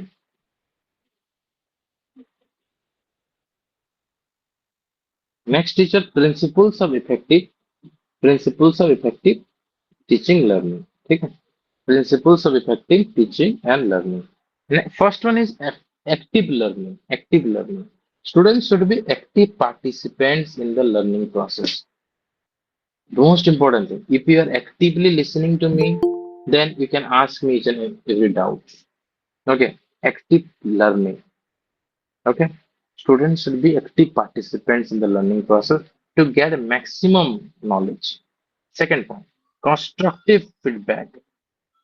Timely specific feedback help students improve. For example, मैं आपको जनरलाइज फीडबैक दूंगा कि सारे बच्चे ऐसे पढ़ाई करेंगे, वो करेंगे, दैट इज जनरलाइज फीडबैक. ठीक है. उसमें कुछ बच्चे मोटिवेट होंगे, कुछ बच्चे मोटिवेट नहीं होंगे. But if I give specific feedback to each and every student, understanding their capabilities, that is constructive feedback. हर एक बच्चे को देखते हुए एक स्पेसिफिक फीडबैक देने से हर एक स्टूडेंट इंप्रूव कर पाएगा. That is constructive feedback. Third one is inclusive education. We have already discussed in detail in the previous classes. Inclusive education, addressing the diverse need of students to ensure equal learning opportunity. सारे बच्चों को equal learning opportunity मिले, equity मिले, तो हम उनका ध्यान रखेंगे. That is inclusive education. Giving them adequate support, जिसको जितना सपोर्ट चाहिए उतना सपोर्ट देना. Inclusive education. The fourth one is learning by doing. That is your experiential learning या hands-on experiment. Okay, learning by doing. कुछ करते करते सीख जाना. Learning by doing. खेलते खेलते सीख जाना. So it retains more knowledge. If you are learning by doing something, or that is hands-on experiment or experiential learning, then you will retain more knowledge, or throughout the lifelong learning आपका हो पाएगा. Last one is differentiated instruction. Teaching that captures different learning ability and style is called differentiated instruction. किसी student, कोई gifted learner है, उसको कम attention देने से भी वो सीख जाएगा. उसको आप अटेंशन कम दो लेकिन एक्स्ट्रा वर्क दो, अलग अलग तरह का एडवांस्ड वर्क दो.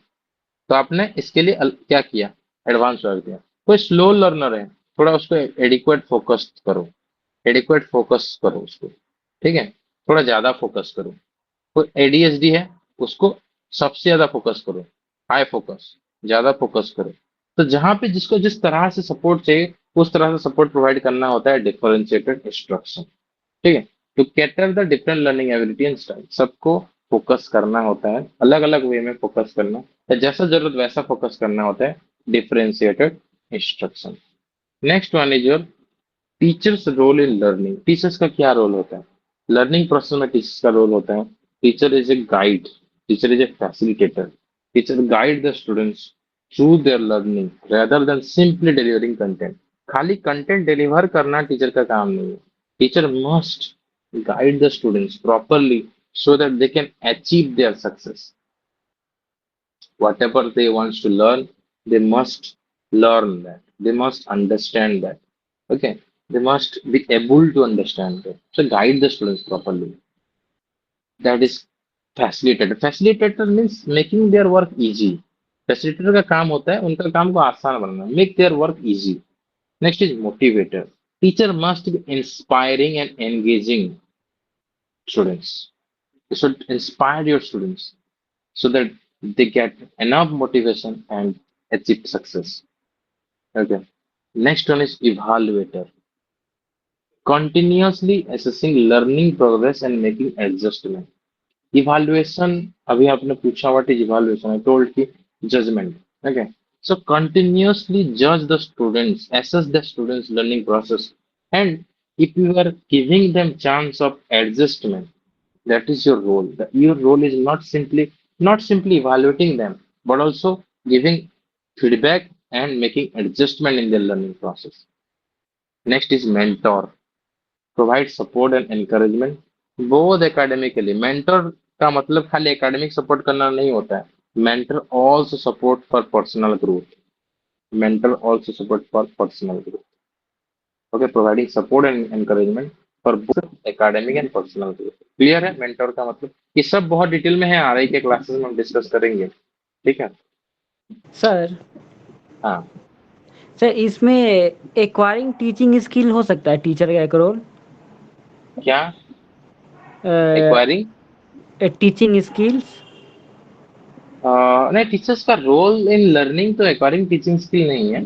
टीचर्स इंट्रा पर्सनल रिलेशनशिप में वो आएगा। ठीक है, that is not actually the role of teacher but it is the like one of the quality of the teacher. ठीक है, वो टीचर का क्वालिटी है। Okay sir. ठीक है, नेक्स्ट फॉर द लर्नर उनका काम यही है। एक्वायरिंग नॉलेज तो आपका ऑटोमेटिकली हिडन है, वो तो होगा ही, but for the role in learning ये है आप टीचर्स का। और भी है, गाइड तो मैंने आपको बोला ही, फ्रेंडली रिलेशनशिप भी रखना होता है, लेकिन ये ऐसे रोल में नहीं बताएगा। फ्रेंडली रिलेशनशिप है आपका, एंड जहां जरूरत पड़े उनको गाइड करोगे। सर एक क्वेश्चन, मतलब इसी में एक क्वेश्चन था सर, जैसे कि इलस्ट्रेशन, एक्सपोजिशन और एक्सप्लेनेशन, ये तीनों हो सकता है सर? हाँ, इलस्ट्रेशन का मतलब होता है गिविंग सम एग्जाम्पल। ठीक है, इलस्ट्रेशन मीन्स क्या है? एग्जाम्पल्स। इलस्ट्रेशन, आप किसी भी पर्टिकुलर चीज को इलस्ट्रेट करके एग्जाम्पल देके बोलो, इलस्ट्रेशन। नेक्स्ट वन आपने क्या बोला? एक्सपोजन, एक्सप्लेन, एक्सपोजिशन, एक्सपोजिशन, एक्सपोजिशन। आपने क्या किया? चीजों को एक्सपोज किया, मतलब बच्चों के सामने किसी चीज को आपने क्या किया, like giving some hidden knowledge जो बच्चों को नहीं पता था, दैट इज एक्सपोजिशन। ठीक है, और आपने और क्या बोला सर? एक्सप्लेनेशन। हाँ, एक्सप्लेनेशन तो आप समझते हो। ठीक है, ये दोनों एक ही सेंस करता है क्या सर, एक्सपोजिशन और एक्सप्लेनेशन? हाँ, exposition means comprehensive explanation about an idea और थ्योरी। आपने कॉम्प्रिहेंसिवली समझाया। एक्सप्लेनेशन में भी डिलिबरेट और simple, but exposition always comprehensive.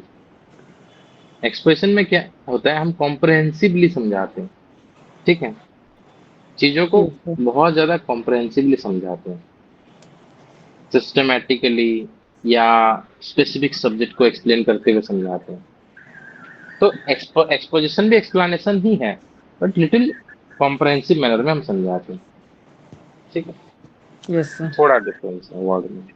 मतलब कहाँ देखो इंग्लिश के वर्ड्स में काफी सारा सिमिलर चीजें भी होते हैं, but you need to use them in different senses. So whatever we are learning today will be like we will discuss them in detail in the आप अगर बुक को पलट के देखोगे, ठीक है, तो यही सब चीजें हैं हर एक चैप्टर्स में. Next is classroom management. RICEE का पूरा एक चैप्टर है, ठीक है. Effective communication. First thing for effective classroom management, you need to communicate properly, give the students clear instruction, actively listening skill होना चाहिए, make the students active learner, give them feedback, proper feedback, ask sufficient question, give feedback, give clear instruction, give sufficient motivation. That is effective communication. The second one is positive reinforcement. Encourage the good behavior of the students. अगर कोई बच्चा अच्छा perform करता है, encourage the achievement of the students, encourage the good behavior of students, so that वो good behavior continue करेगा, achievement लाना continue करेगा. एंड ऑल्सो आप नेगेटिव reinforcement भी कर सकते हो. If some students are not understanding the things or not obeying the rules, in that case आप नेगेटिव reinforcement कर सकते हो. ठीक है, नेगेटिव reinforcement में उनको बस यही बोलो कि this is not expected from you, very bad, that is negative reinforcement. ठीक है. नेक्स्ट इज जो time management is most important thing, because class में बहुत सारे बच्चे बहुत सारे टाइप्स के क्वेश्चन पूछ सकते हैं, बट इफेक्टिव टाइम मैनेजमेंट ताकि आपका लेसन ऑन ट्रैक रहे, allocating time for different classroom activities and ensuring that lessons stay on track. It should not get diverted to another topic. इसके ऊपर भी आपको ध्यान देना पड़ेगा. Then discipline strategy. You need to maintain proper decorum inside the classroom. Maintain order through positive discipline rather than punitive measure. Punitive means punishment. आप punishment नहीं देना है क्लास में. Punishment is not allowed in the class. Without giving any kind of punishment, how you are maintaining the positive discipline, that is important. Clear? Sir यहाँ पे जब time management का बात किया जा रहा है, अगर हम देखें तो जैसे ensuring the lesson stay on the track, तो कभी कभी होता है ना कि जैसे टीचर पढ़ाने के टाइम पे चीज़ों को कंट्रोल करना है, ये नहीं करना है या ये काम नहीं करना है हमको, ये तो ये ज़्यादा कंट्रोलिंग अगर हो जा रहा है क्लासरूम, तो ये नेगेटिव सेंस नहीं कर रहा है सर, अगर बिल्कुल मैनेजमेंट बिल्कुल. If you are not managing the things properly, so that this will go to the negative thing. That's where time management comes. That's where classroom management comes into role. And that's where classroom management is a topic. ठीक है, उसको हमको समझना पड़ेगा. मतलब you should maintain in such a way that that should not be any kind of negative, that should not be restrictive. आप इस तरह से क्लास को मैनेज करो कि वो नेगेटिव ना लगे, किसी भी बच्चे के लिए वो रेस्ट्रिक्टिव ना हो, या किसी भी बच्चे के लिए वो बोरडम ना हो, या स्ट्रिक्ट ना हो, बहुत ज्यादा स्ट्रिक्ट ना हो. ऐसे मेंटेन करो ताकि बच्चे एक्टिव पार्टिसिपेशन करेंगे, एक्टिवली पार्टिसिपेट करेंगे, एट द सेम टाइम आपका लेसन भी ना भटक पाए. This is a skill actually, this is a skill to do this, achieve this. एक स्किल है. ठीक है. काफी टाइम ऐसा होता है कि बच्चों को एग्जाम्पल देते देते टॉपिक बहुत बाहर चला जाता है और कंट्रोल नहीं कर पाते हैं. So in that case, you need to be little strict, but not ऐसे स्ट्रिक्ट भी ना बनो जिससे बच्चे आपको डर के क्वेश्चन ही ना पूछे. ऐसे स्ट्रिक्ट बनो ताकि आपका लेसन ऑन ट्रैक रहे, नेगेटिव ना हो या रेस्ट्रिक्टिव नहीं. ऐसे पढ़ाओ कि बच्चे क्वेश्चन तो पूछे लेकिन टॉपिक भटके ना. अगर कोई जैसे देखो फॉर एग्जांपल ऐसा होता है, आरआई के एग्जाम में ऐसे क्वेश्चन पूछता है कि some students ask you question out of the context question. In that case what you will do? Out of the context question पूछेंगे तो क्या करोगे? Will you answer at the time और नॉट? No, sir. यस. अगर out of the context question पूछेगा तो हाँ. Yes Gautam. Yes sir. Out of the context question अगर कोई पूछेगा तो आप उसको बोलोगे this is out of the context question और out of the syllabus question. We will discuss this after class. में हम इस क्वेश्चन को आफ्टर क्लास डिस्कस करेंगे. बता देना है. ठीक है. ये क्वेश्चन आया आ रहा है एग्जाम में, इस तरह का क्वेश्चन. आप out of the question context question को बता दोगे कि हम डिस्कस करेंगे, ऐसा नहीं कि नहीं डिस्कस करेंगे. We will discuss this but after the class. Sir ये भी तो कर सकते हैं कि जो बाकी क्लासरूम में बच्चे हैं उनको भी इन्वॉल्व करके देखते हैं कि उन्हें इसके बारे में कुछ आइडिया है कि नहीं है, तो उससे हम भी अपना हाँ कुछ आइडिया निकाल सकते हैं।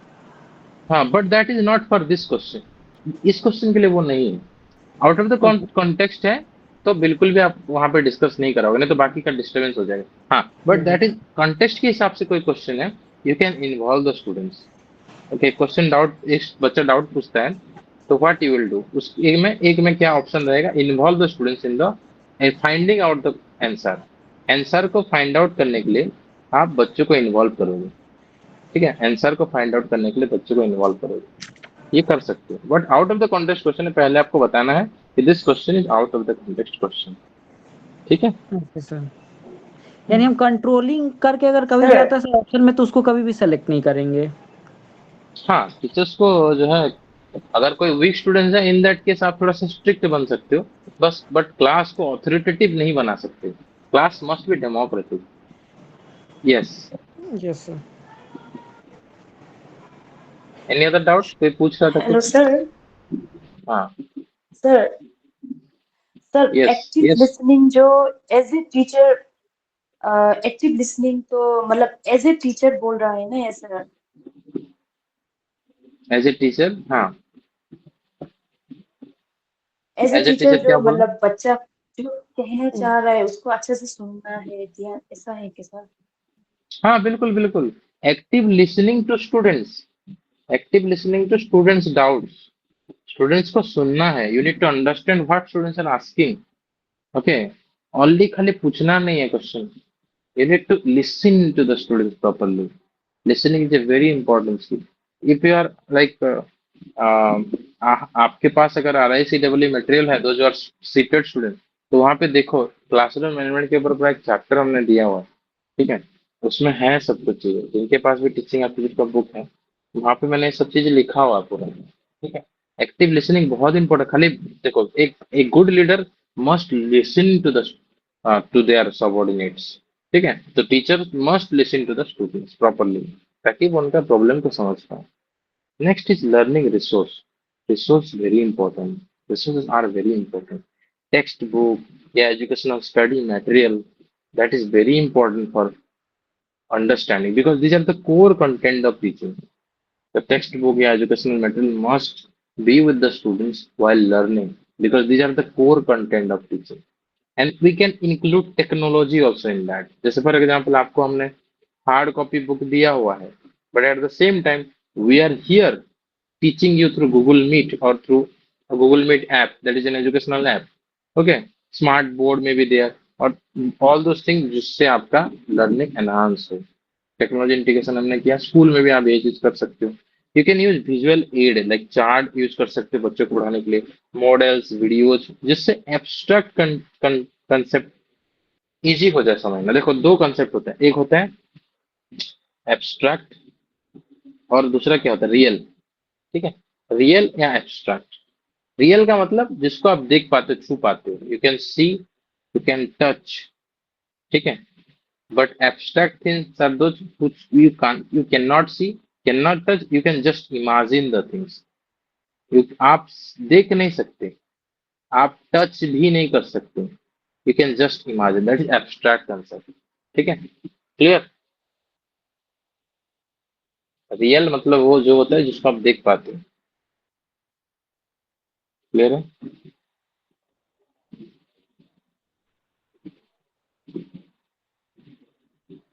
ओके, कॉन्क्रीट, इसको हम लोग कॉन्क्रीट भी कहते हैं। एब्स्ट्रैक्ट का ऑपोजिट क्या है, कॉन्क्रीट। कॉन्क्रीट मतलब जिसको आप देख पाते हो, छू पाते हो। एब्स्ट्रैक्ट मतलब जिसको बस आप इमेजिन कर पाते हो। तो विजुअल एड देने से कोई चीज जो है, बच्चा जिसको इमेजिन, मतलब जिसको देख नहीं पाता, उसको इमेजिन कर सकता है। ठीक है, next teacher, motivational techniques in teaching. Use reward, reward use करो। टेंजिबल, इंटेंजिबल, अगेन सेम चीज है। टेंजिबल जिसको देख सकते हो, छू सकते हो, वो टेंजिबल है। इंटेंजिबल क्या है, जिसको छू नहीं सकते, कि देख नहीं सकते, जैसे कि प्रेज। ठीक है, प्रेज क्या है, इंटेंजिबल है। सर्टिफिकेट्स क्या हो जाएगा, टेंजिबल। चॉकलेट क्या हो जाएगा, टेंजिबल हो जाएगा। प्रेज क्या है, इंटेंजिबल, जिसको छू नहीं सकते, देख नहीं सकते। ठीक है, इंटेंजिबल।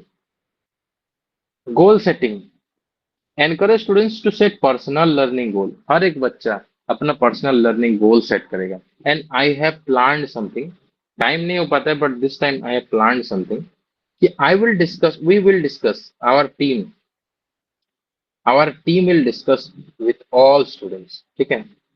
हम सारे स्टूडेंट, जितने भी स्टूडेंट RICEE बैच के हैं, सीटेड बैच के बच्चे के साथ भी कर सकते हैं, हर एक स्टूडेंट्स के साथ हम डिस्कस करेंगे, आपका गोल पूछेंगे, आपको लाइफ में क्या बनना है, ठीक है।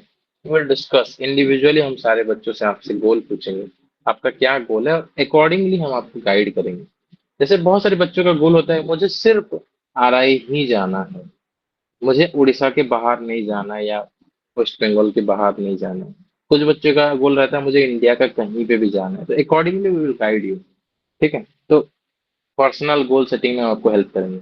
Next is variety in teaching, using different teaching method to keep learning engaging. Learning को एंगेजिंग करने के लिए अलग अलग तरह का टीचिंग मेथड इस्तेमाल कर सकते हैं। जहां जरूरत पड़े डिस्कशन करो, जहां जरूरत पड़े प्रॉब्लम सॉल्विंग करो, if it is required also do hands on experiment, and must relate the content to the real life situation so that the things will be relevant for the students, and it will increase the motivation. If we are giving some real life examples, real life scenario, then it increase the motivation, ठीक है। जैसे for example हम जो topper talk अभी कर रहे हैं, दूसरा टॉपर टॉक मैं अभी रिलीज करूंगा आज, ठीक है। टॉपर टॉक में आपको पता चलेगा कि ये जो चीजें हैं दे आर रियल थिंग्स, मैं जो बोल रहा हूँ बस मैं बोल नहीं रहा, दैट हैपेंड एक्चुअली। तो उससे क्या होगा, आपको वो चीजों को, आपके अंदर वो एक इंट्रिंसिक मोटिवेशन क्रिएट करेगा, ठीक है। It increase the motivation. तो रियल लाइफ सिचुएशन अपने अंदर इंट्रिंसिक मोटिवेशन लाता है। अब यहाँ तक जो था that is for both RI as well as CTET. यहाँ से जो जो मैं पढ़ाऊंगा that is more detail, that is for CTET and KVS special. तो ये चीज मैं अलग से सीटेड के बच्चों के लिए अलग से डिस्कशन कराऊंगा, ठीक है। RI वाले स्टूडेंट्स को इतना ही जानना है कि यहाँ से आगे not required, okay. Level 1 level 2 के लिए जरूरत नहीं है, लेवल 3 के लिए कोई स्टूडेंट है तो उसके लिए थोड़ा बहुत ये चीज जरूरी है, ओके, क्लियर। तो दिस आर द थिंग्स। आज के क्लास में हम इतना ही डिस्कस करते हैं। नेक्स्ट क्लास में मैं ये specifically level 3 RICEE level 3 seated and KVS special students के लिए डिस्कस कराऊंगा, okay. And if you want आप भी ज्वाइन कर सकते हो, बाकी RI के एग्जाम में नहीं पूछे, ठीक है। कुछ कुछ टॉपिक्स जो मैंने बोला था आपको डिटेल में पढ़ाऊंगा, यही है लर्निंग थ्योरीज, अलग अलग थ्योरीज है जिसके बारे में मैंने आपको बोला था, ठीक है। कुछ कुछ थ्योरीज है यहाँ पे, और जो मैंने आपको intrinsic motivation and extrinsic motivation के बारे में बताया था यही है, learning for the sake of learning, सीखने के लिए खुद के अंदर मोटिवेशन लाना बाय इंटरेस्ट या एंजॉयमेंट, इंट्रिंसिक मोटिवेशन। अगर आपको ऐसा लगता है, देखो बेटा अगर तुम पास कर जाओगे तो तुमको आज साइकिल मिलेगा, मोबाइल मिलेगा, घड़ी मिलेगा, बाइक मिलेगा, दैट इज एक्सट्रिंसिक मोटिवेशन। आपको कोई रिवार्ड मिलने वाला है या कोई पनिशमेंट अवॉइड करने के लिए कुछ सीख रहे हो, बाहर से कुछ आपको बोल रहे हैं उससे जान रहे हो, एक्सट्रिंसिक मोटिवेशन, ठीक है। Without expectation of any reward अगर आप मेहनत करो दैट इज इंट्रिंसिक मोटिवेशन, सीखने के लिए अगर मेहनत कर रहे हो तो, ठीक है। ऐसे काफी सारी चीजें हैं वो हम डिस्कस करेंगे नेक्स्ट क्लास, ठीक है। ये चीज जो है मैंने आपको जो कम्युनिकेशन बोला थोड़ा डिटेल में यहाँ पे आप देख सकते हो।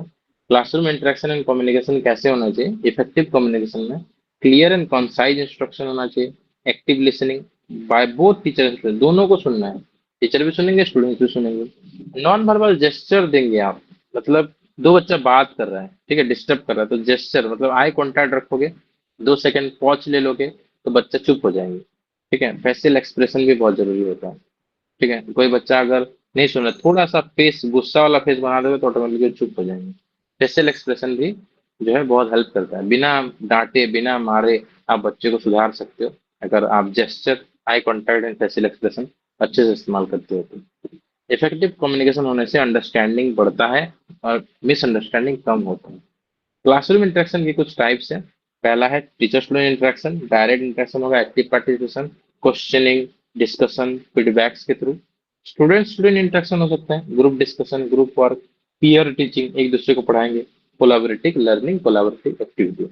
Whole class interaction, group discussion by leaded by teacher, led by teacher, group discussion led by teacher, brainstorming session led by teacher, debates led by teacher, ठीक है। जहाँ पे लीडर टीचर है बाकी बच्चे डिस्कशन करते हैं, that is whole class interaction.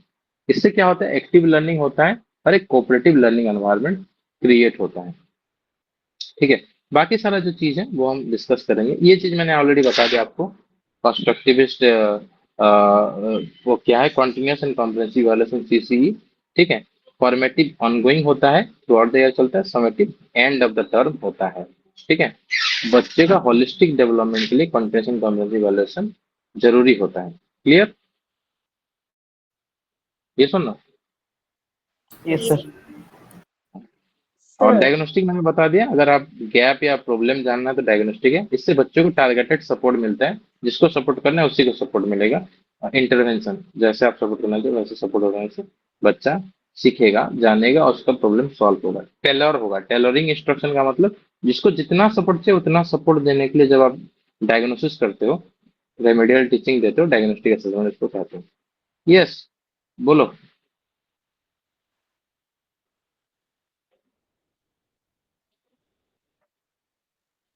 Yes, ask me. शिमी मोहसिन कुछ पूछ रहे हो?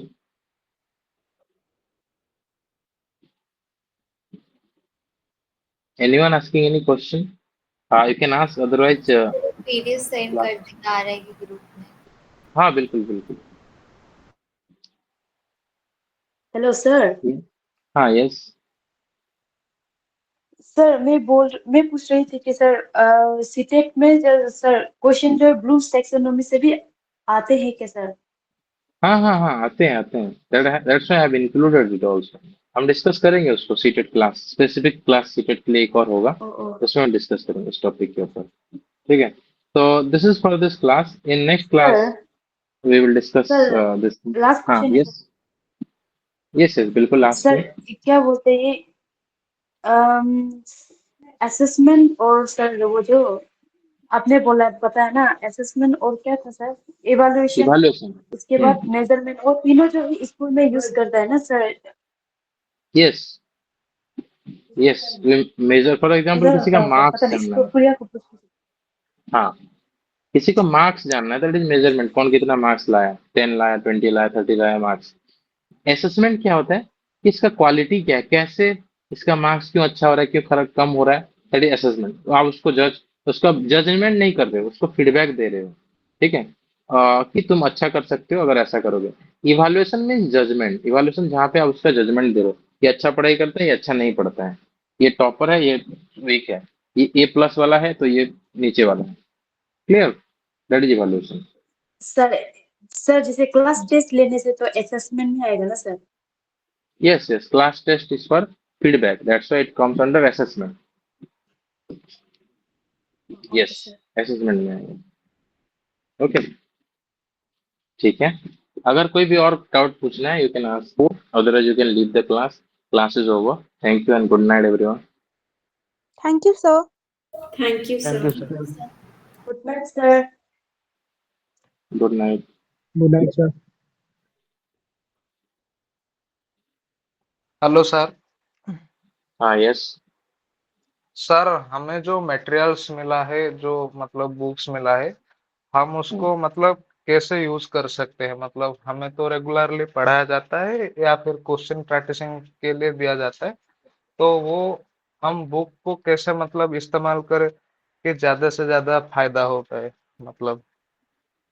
हाँ, देखो जो भी आपको स्टडी मटेरियल मिला है, what you can do that is your reference book. For example, whatever we are discussing, these are the main things that you need to understand, you need to follow. Study material are the reference book. For example आज हमने क्या discuss किया, basic introduction discuss किया। तो your responsibility और your work should be that कि आप basic introduction को जाके पढ़ो। ठीक है, क्लास में जो डिस्कस हो रहा है रिलेटेड चीज को उसी दिन या उसके अगले दिन पढ़ो, नेक्स्ट क्लास होने से पहले। इससे क्या होगा कि आप चीजों को बार बार, जब हम जैसे रिपीटेडली ये सब चीजें पढ़ेंगे तो आपके दिमाग में पूरा प्रिंट हो जाएगा वो चीजें, आप कभी नहीं भूलोगे वो चीजें। ठीक है, लॉन्ग टर्म तक आपके साथ रहेगा। क्लियर है? ठीक है सर, थैंक यू। हाँ, हर एक टॉपिक का, रीजनिंग का भी वैसे ही करोगे। जो पढ़ा रहे हैं उसका बुक में क्या क्या ट्रिक दिया है वो देखोगे, उसका क्वेश्चन बुक में किस तरह का क्वेश्चन है वो देखोगे, प्रशांत सर से और भी सवाल मांगोगे, सर हमको और क्वेश्चन चाहिए, या टेस्ट के थ्रू आपको क्वेश्चन मिलेगा। अभिजीत सर भी जो पढ़ाएंगे, जिस टॉपिक को पढ़ाएंगे, वो बुक में वो कैसा लिखा है वो पढ़ोगे। बुक से कुछ डाउट होता है तो क्लास में पूछोगे। This are the things that you can do. Okay. Okay sir, thank you. Welcome welcome. Sir hmm sir बाकी क्लासेस का पीडीएफ सेंड करते गए नीति 2020 और एनसीबीएसई का। Yes yes, I will send you. Yes sir yes. हाँ yes.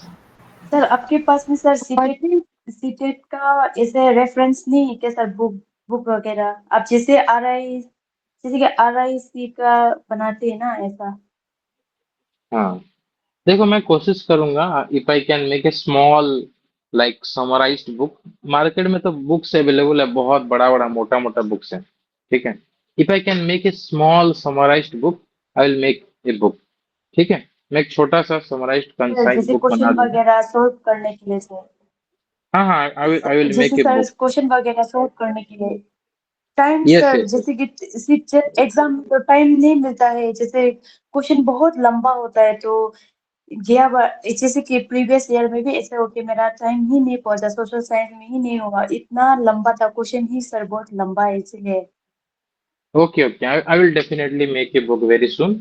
And आपको online test के थ्रू अभी टेस्ट तो मिल जाएंगे, बाकी मैं बुक बनाऊंगा और आपको बताऊंगा, ठीक है। I will inform you as soon as possible. I will start making a okay book on sir. This. Okay, thank you okay everyone. Sir. Sir hello yes. हाँ सर, जो आपने जो लर्निंग प्रोसेस के बारे में बताया, एक हम्म, एक छोटा सा क्वेश्चन, थोड़ा सा मतलब डाउट हो रहा है। जैसे अभी हम लोग जितना भी पढ़े हैं सब, हम्म, जैसे दो तरह का हम बिहेवियर बेसिकली देखते हैं, एक इनेट और एडेप्टिव बिहेवियर के बारे में। जैसे आपने वो हाँ पेवेलो डॉग का एग्जांपल लिया बा, और सब जैसे कैसे दूसरे को देख के बा कुछ ऐसा ट्रिकी चीज़ करके हम उसके बिहेवियर को डेवलप कर रहे हैं अंदर में, हम्म, लर्निंग के हम्म, प्रोसेस में। तो हम्म। उसी से एक एक क्वेश्चन है जिसमें दिया था कि learning is the process of development where the individual has to make, option में if effort on his own, contribution of parents, contribution of teacher, none of above. Efforts of own मतलब खुद से सीखना, सर ठीक है, तो वो ज्यादा इम्पोर्टेंट। तो सर यहाँ पे तो हम इनेट बिहेवियर की बात क्यों नहीं करते हैं, जो जो खुद से जो मतलब जो मिला है जो हो रहा है। देखो, इनेट का मतलब क्या होता है, पहले से आपके पास है, वो जेनेटिक्स के थ्रू भी आया है, या आपके पेरेंट्स की कंट्रीब्यूशन से आया हुआ है, ठीक है, या हेरिडिटरी आया हुआ है। इनेट है, पहले से आपके पास है। एक्वायर्ड का मतलब होता है जो आपने सीखा है, एनवायरनमेंट से सीखा है या कुछ एक्सपीरियंस से सीखा है, वो एक्वायर्ड है, ठीक है।